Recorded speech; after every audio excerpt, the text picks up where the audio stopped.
Good morning, everyone. My name is Lorenzo. I'm the director of the World Rural Forum. It is a pleasure to be with you today, even it is very early in the morning in Spain. I would like to congratulate the participants, the organizers, especially AFA, Arno, and ILC, to organize this event in such important moment where the family farmers are facing unexpected and complex situation to tackle the crisis resulting from the COVID-19 pandemic and to avoid food security and hunger. If we can see, the numbers are really impressive at a global level.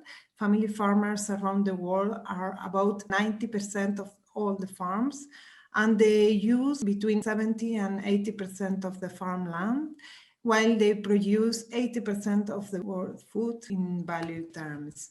84% are with less than 2 hectares, and they use only 12% of the land, and they produce 36% of the world food. Most of the family farmers are in Asia, 74%. At global level in Asia, small-scale family-based food producers produce most of the crops and the food.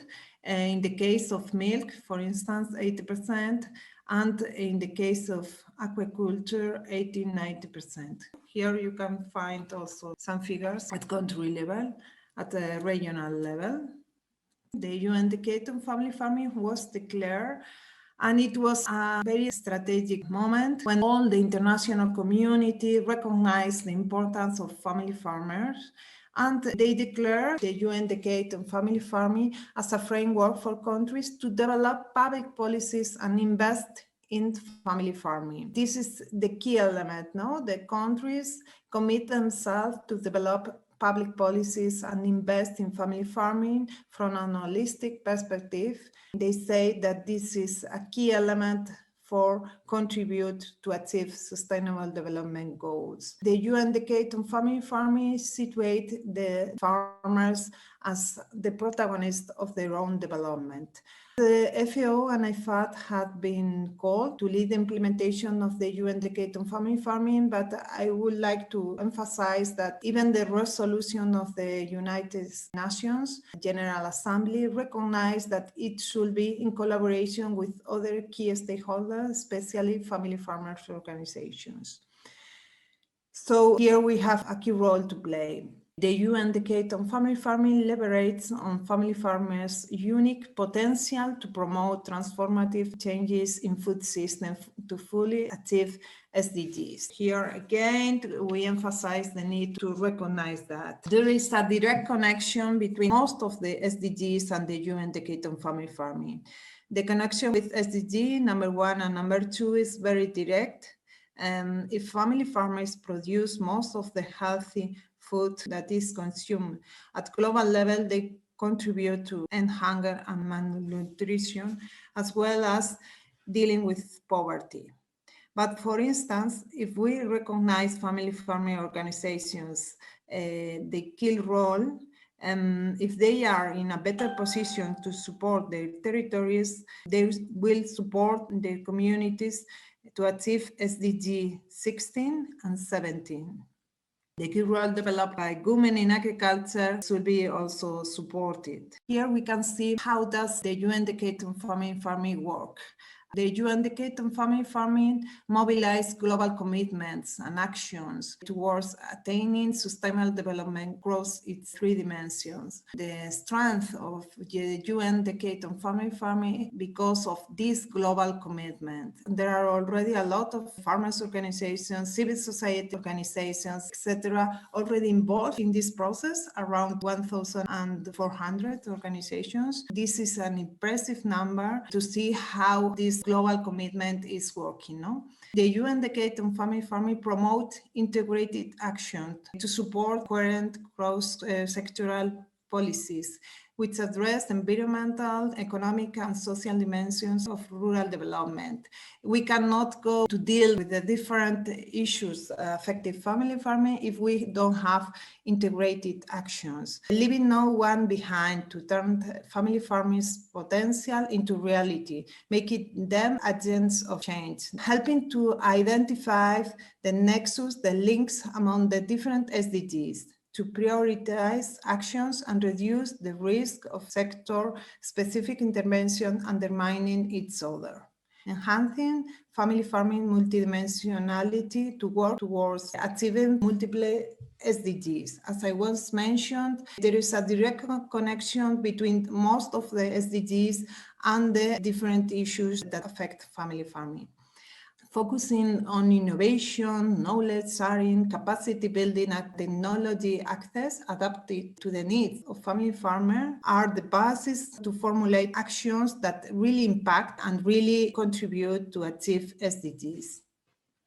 The UN Decade on Family Farming Global Action Plan is divided into 7 pillars. This Global Action Plan was defined by a very participatory process last year, including some of the participants that are today. They were really active in developing this action plan.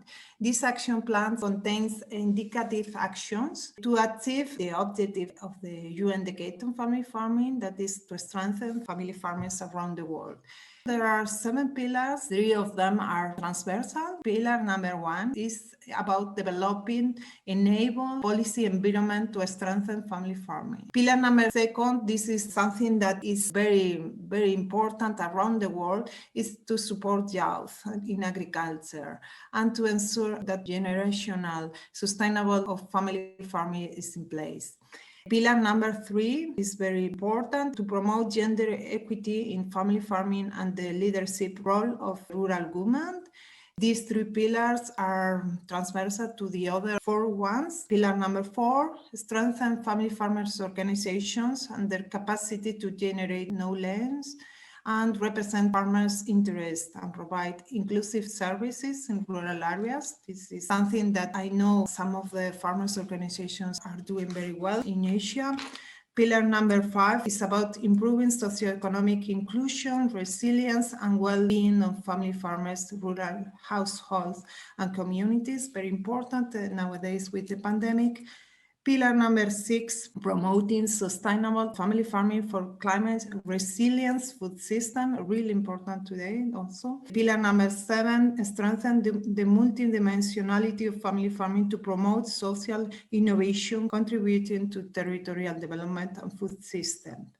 So these are the 7 pillars, and around these 7 pillars, there are a lot of outcomes, indicative actions that the different stakeholders can take to promote family farming and to strengthen family farming in the region, from the global to the region to the national level, no? We used to say in the World Rural Forum that a global action plan without actions at national and regional level will not serve for anything, no? Will not impact. So the global action plan has a key element that is to have the goal by 2024 to develop 100 of national action plan. That is 100 of countries where civil society, governments, international organizations, farmers organizations, academia, etc., agree on what are the main priorities, the main actions, the main policies to improve the situation of family farming in the regions.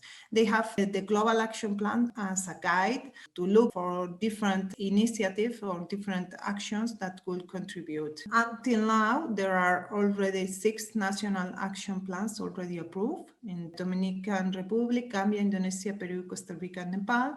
And 3 other countries are very advanced in terms of developing national action plans, Chad, Sierra Leone, and the Philippines. We can see that around 30 countries has been advancing, has made some progress in mobilizing actors, different stakeholders for designing of these national action plans. Here, the farmers' organizations, the NGOs has developed key role. There are already 1,400 organizations involved, Among them, 900 are family farmers organizations. So the idea is to promote these national action plans at national level in order to promote broader and integrated policies dedicated specifically to family farmers. We were in the process of starting these national action plans, mobilizing a lot of organizations. The National Committees for Family Farming contacted FAO and IFAD national offices to develop together national action plans for the UN Decade on Family Farming, but the COVID arose and some of the processes stopped. There is a clear and a huge impact of COVID-19 and the crisis associated to COVID-19 in family farming. They reduce access to market due to movement restrictions.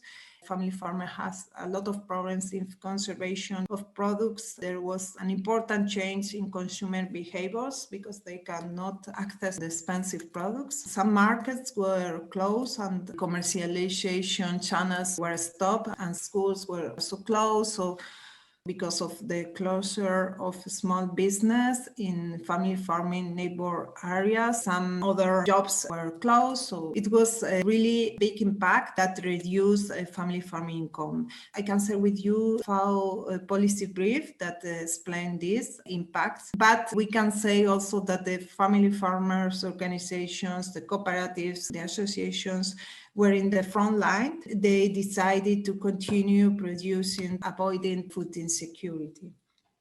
Just to say that the Global Action Plan is very useful to strengthen family farming resilience and to deal to COVID-19 for three reasons. Inside the Global Action Plans, there are key indicative actions to ensure family farmers are not exposed to agents of COVID-19 transmissions, especially supporting family farmers organizations. Secondly, there are actions that can contribute to mitigate the impact of the health crisis on family farming food security and livelihoods. And third, there are other type of actions inside the Global Action Plan that heavily strengthen local food system and family farming access to market. And this will be key to revamp rural economies. So family farming can play a key role to revamp rural economy. So my conclusions is that the Global Action Plan is really a key tool that could help the definition of mitigation and reconstruction of family farming in these situations. The participation of family farmers organizations and other stakeholders are key for implementation of the UN Decade on Family Farming. And the strategic moment that we are facing means that we have a key opportunity also to put the means to rethink policies and to invest in family farming, so family farmers are in a better position to mitigate the effects of the pandemic and to revamp rural economies. Thank you so much. Mabuhay ang pamilyang magsasaka.